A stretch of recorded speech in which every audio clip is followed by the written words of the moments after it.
Comunidad, sean bienvenidos a un nuevo episodio de Relatos Oscuros. Espero y estén teniendo un excelente inicio de fin de semana. Antes de continuar con el episodio, te voy a pedir que si todavía no nos sigues en Spotify, actives el botón de seguir. Esto para que estés enterado cada que sale un nuevo episodio. Sin más por el momento, iniciamos con Relatos Oscuros.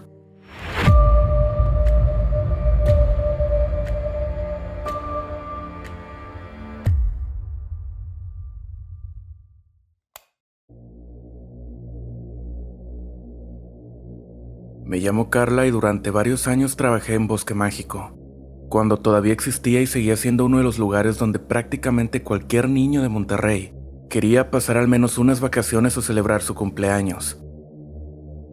Cuando la gente piensa en un parque de diversiones suele imaginar únicamente la parte bonita, las luces encendidas, la música sonando por todos lados, las filas de personas esperando subir a juegos y niños corriendo de un lado a otro.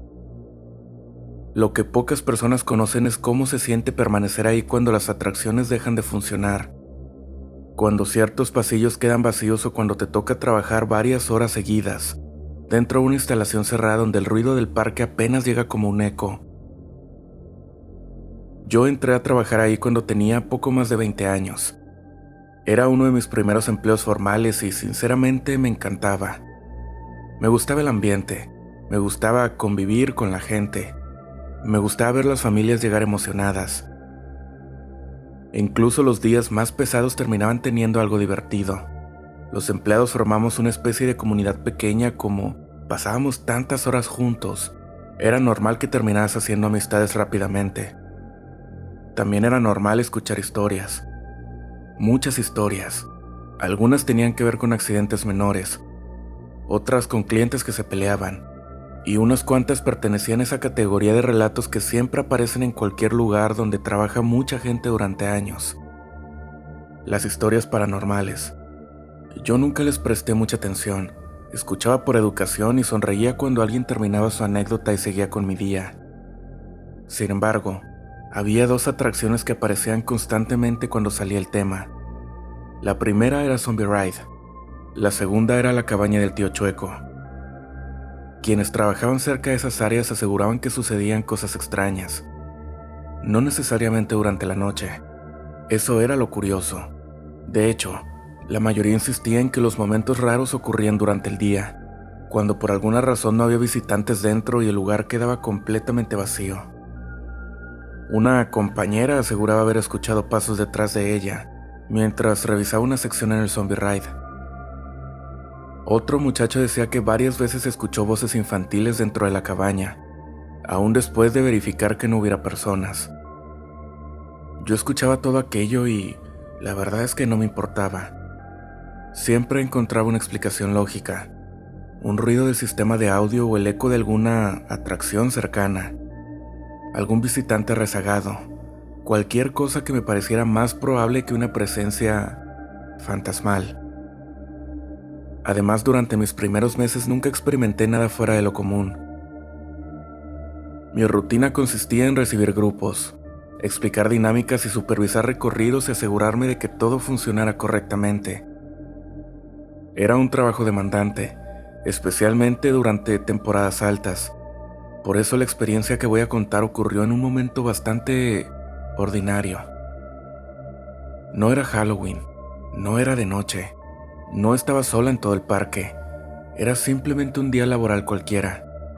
Recuerdo que hacía calor, mucho calor. De esos días donde el uniforme comienza a sentirse incómodo desde media mañana. Aquella tarde me asignaron la cabaña del tío Chueco.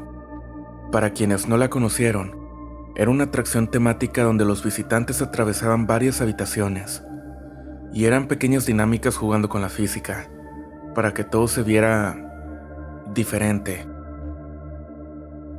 Yo ya conocía perfectamente el recorrido. Podía atravesarlo prácticamente con los ojos cerrados. Llevaba mucho tiempo ahí para memorizarlo por completo. En determinado momento, terminé de pasar un grupo relativamente grande. Realicé la dinámica habitual. Esperé a que avanzaran y verifiqué que completaran el recorrido.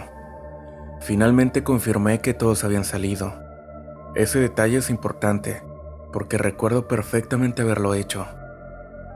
No fue algo que asumí, lo comprobé. Cuando trabajas en una atracción desarrollas la costumbre de revisar constantemente. La seguridad dependía prácticamente de eso. Después de que el grupo salió me quedé esperando a que llegaran más personas. Había momentos donde las filas podían ser enormes, y otros donde podían pasar varios minutos sin que nadie llegara. Aquella tarde ocurrió lo segundo. Me encontraba cerca de la entrada observando hacia afuera cuando escuché una risa. Una risa de un niño. Fue algo muy breve, e incluso bastante alegre. No tuvo nada particularmente aterrador. Mi primera reacción fue pensar que alguien se había quedado dentro. Era la explicación más lógica, así que simplemente entré nuevamente para verificar. La iluminación era la de siempre. Recorrí la primera sección y no vi a nadie. Continué avanzando. La segunda también estaba vacía. Llamé en voz alta para ver si algún niño se había separado accidentalmente de sus padres, pero nadie respondió, así que seguí caminando. La distribución de la atracción hacía que algunas áreas quedaran ocultas unas de otras, por lo que todavía era posible que alguien estuviera delante. Mientras avanzaba escuché la risa otra vez, más lejos, como si provenía de la siguiente sección. No era una grabación. Yo ya conocía incluso los efectos de sonido y no era eso. Aquello sonaba diferente, más como espontáneo. Apreté el paso y llegué al lugar donde creí que provenía.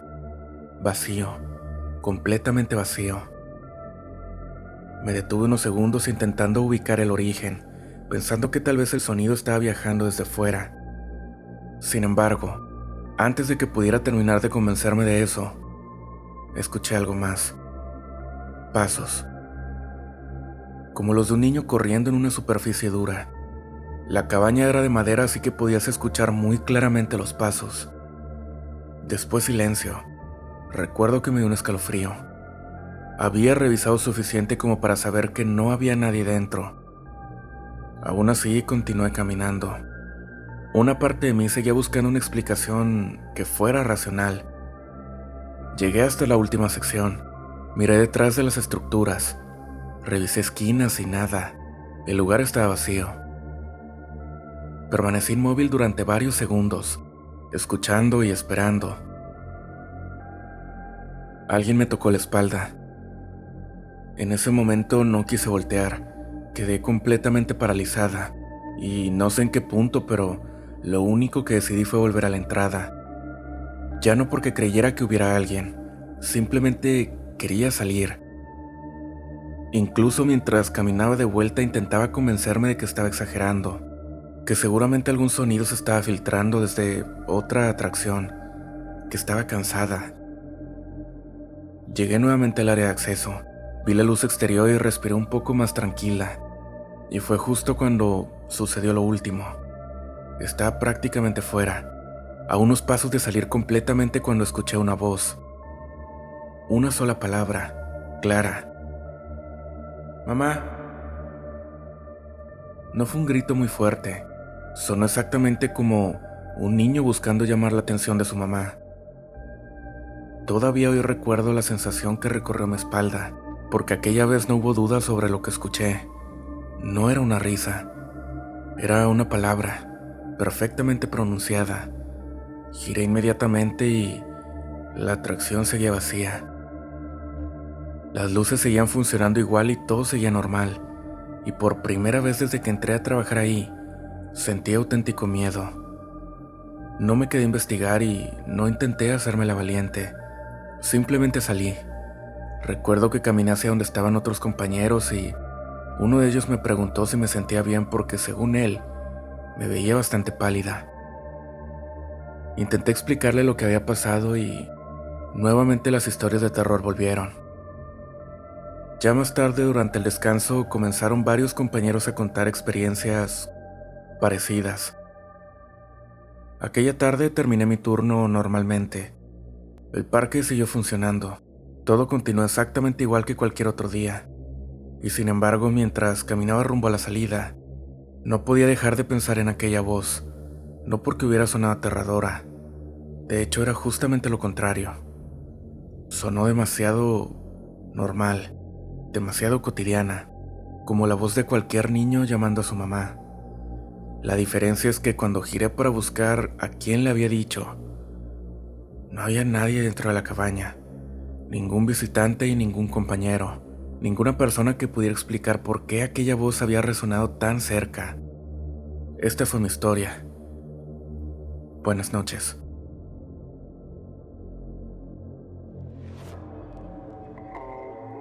Cuando tenía 15 años estaba convencido de que mis papás eran exagerados. Supongo que casi todos pensamos algo parecido a esa edad. Uno siente que ya es suficientemente grande para tomar decisiones, pero al mismo tiempo sigue viviendo bajo reglas que parecen injustas únicamente porque no las pusimos nosotros. La historia que quiero contar ocurrió durante mi segundo año de preparatoria. Era una época que recuerdo perfectamente porque ya estábamos entrando a las últimas semanas del semestre. Los exámenes importantes habían terminado. Varios maestros prácticamente ya no avanzaban temas, y el ambiente en la escuela era completamente distinto a los de los primeros meses del año. Era esa temporada en la que todo mundo parecía tener planes, fiestas, reuniones y carnes asadas. Cualquier pretexto era suficiente para juntarse.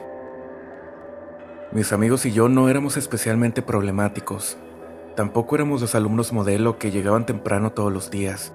Éramos simplemente un grupo normal de adolescentes que comenzaba a experimentar esa sensación de libertad que aparece cuando uno empieza a crecer y piensa que puede con todo. Recuerdo particularmente un viernes. Todavía puedo visualizar el salón, las ventanas abiertas y el ruido de otros grupos en los pasillos, los ventiladores apenas moviendo el aire caliente. Faltaba poco para terminar las clases cuando comenzó a circular el tema de una fiesta que se realizaría esa misma noche. La casa pertenecía a uno de los muchachos de otro grupo.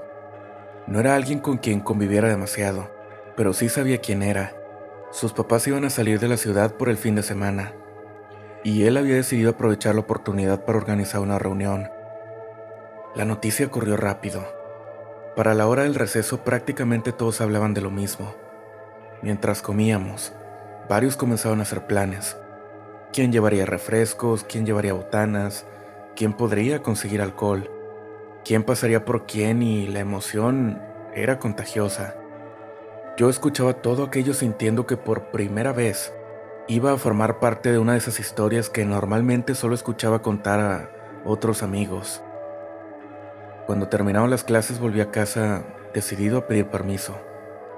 Mi familia siempre había sido relativamente estricta, no de una forma agresiva, simplemente mis papás eran personas muy cuidadosas.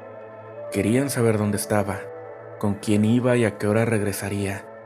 Y aunque muchas veces me desesperaba, hoy entiendo perfectamente por qué actuaban así. Aquella tarde encontré a mi mamá preparando la comida mientras mi papá revisaba unos documentos en la mesa. Intenté plantear el tema de la mejor manera posible. Les expliqué quién organizaba la fiesta. Les dije que varios compañeros irían. Les prometí que volvería temprano. Incluso ofrecí llamarles cada cierto tiempo. Mi papá escuchó todo sin interrumpirme. Cuando terminé de hablar únicamente negó con la cabeza. No. Esperaba resistencia, pero no esperaba que me dijera que no tan directo. Intenté negociar y pregunté por qué, pero no funcionó. Mi mamá tampoco parecía convencida. Ninguno cambió de opinión. Mientras más argumentaba, más firme se volvía la respuesta. Al final terminé subiendo a mi cuarto, bastante enojado, por supuesto. Muy molesto. Incluso recuerdo haber azotado la puerta. Yo no era una persona conflictiva. Simplemente me parecía profundamente injusto. Mis amigos iban a divertirse. Iban a pasar una noche increíble y yo iba a quedarme encerrado en casa como si fuera un niño. Durante un rato intenté distraerme viendo la tele. Después encendí la computadora y luego traté de leer. Nada funcionó. Todo me recordaba que estaba perdiéndome algo que consideraba importante. Poco a poco el enojo fue transformándose en cansancio. Había sido una semana pesada. Dormía poco y estudiaba mucho. E incluso practicaba deporte después de clase, Cuando me di cuenta, ya estaba acostado. Recuerdo haber visto el reloj, ni siquiera eran las 10 de la noche. Pensé que quizá me quedaría despierto imaginando lo que mis amigos estaban haciendo. Sin embargo, el sueño me ganó rápidamente. Fue entonces cuando ocurrió algo que todavía me cuesta explicar. No recuerdo haber comenzado a soñar. Normalmente los sueños aparecen fragmentados, sin lógica, saltando de un escenario a otro. Este no, este comenzó de la nada. En mi sueño estaba exactamente ahí. Podía ver la casa, podía reconocer a las personas y podía escuchar conversaciones. La experiencia era tan vívida que durante todo el tiempo creí estar despierto. Veía a mis compañeros entrando y saliendo, escuchaba música, observaba gente reunida en distintas partes de la casa. Recuerdo incluso detalles absurdamente específicos, una lámpara cerca de las escaleras o un cuadro colgado en la pared. Nada parecía inventado, todo parecía producto de la imaginación, todo se sentía real. En algún momento encontré a una amiga que se llama Andrea. Era una de las personas más sociables del grupo. Siempre estaba sonriendo, siempre hablaba con todos. En el sueño la vi varias veces durante la noche. La recuerdo sosteniendo un vaso y riéndose de todo, hasta que ocurrió un accidente. La imagen sigue siendo increíblemente clara. Andrea se encontraba cerca de las escaleras y varias personas estaban platicando ahí alrededor. Algunos estaban bajando. Ella intentó girar mientras hablaba con alguien y pisó mal. Se cayó por la escalera. Todo ocurrió muy rápido. Su brazo golpeó en uno de los escalones de una forma horrible. Recuerdo haberla escuchado quejarse, y recuerdo una sensación extraña que apareció inmediatamente después, como si algo dentro de mí entendiera que no debía estar observando aquello. Fue justo entonces cuando desperté. Abrí los ojos sobresaltado y mi cuarto estaba oscuro. Mi casa permanecía en silencio y tardé varios segundos en comprender dónde estaba. Miré el reloj. Eran alrededor de las 2 de la mañana. Me senté sobre la cama intentando procesar el sueño y pensando que había parecido increíblemente real. Sin embargo, seguía siendo un sueño. Nada más. Me levanté por un vaso de agua y volví a la cama. Eventualmente volví a quedarme dormido. A la mañana siguiente desperté bastante tarde y lo primero que hice fue revisar mensajes. Había varias conversaciones ocurriendo, fotografías y comentarios sobre la fiesta. Mientras leía, apareció algo que me hizo detenerme. Alguien mencionó que Andrea había sufrido una caída, justo. Mi primer pensamiento fue que seguramente se trataba de una coincidencia. ¿Qué más podía ser? No era algo, pues, tampoco tan raro de pensar. Seguí leyendo y encontré más detalles. Decían que se había lesionado un brazo, que habían tenido que llevarla a revisión y que la caída ocurrió cerca de las escaleras. Ahí fue donde sentí un hueco en el estómago. Esa fue la primera y única vez que he tenido un sueño de este tipo. He escuchado que en algunos espacios los llaman sueños premonitorios, pero nunca había creído que algo así interesante pudiera ocurrir. Yo no soy una persona de cosas paranormales, pero esto es algo que nunca voy a entender cómo pasó. Buenas noches. Comunidad, con eso cerramos el episodio del día de hoy. Déjame abajo tu comentario de qué te parecieron las historias. De igual forma me gustaría ofrecerte una disculpa si escuchas un poco diferente el podcast. He estado un poco enfermo y un poco ronco en estos días. Sin embargo, no quería que no hubiera episodio el día de hoy. Así que muchas gracias por haber llegado hasta esta parte del podcast. Sin más por el momento, nos vemos en un próximo episodio de Relatos Oscuros. Buenas noches.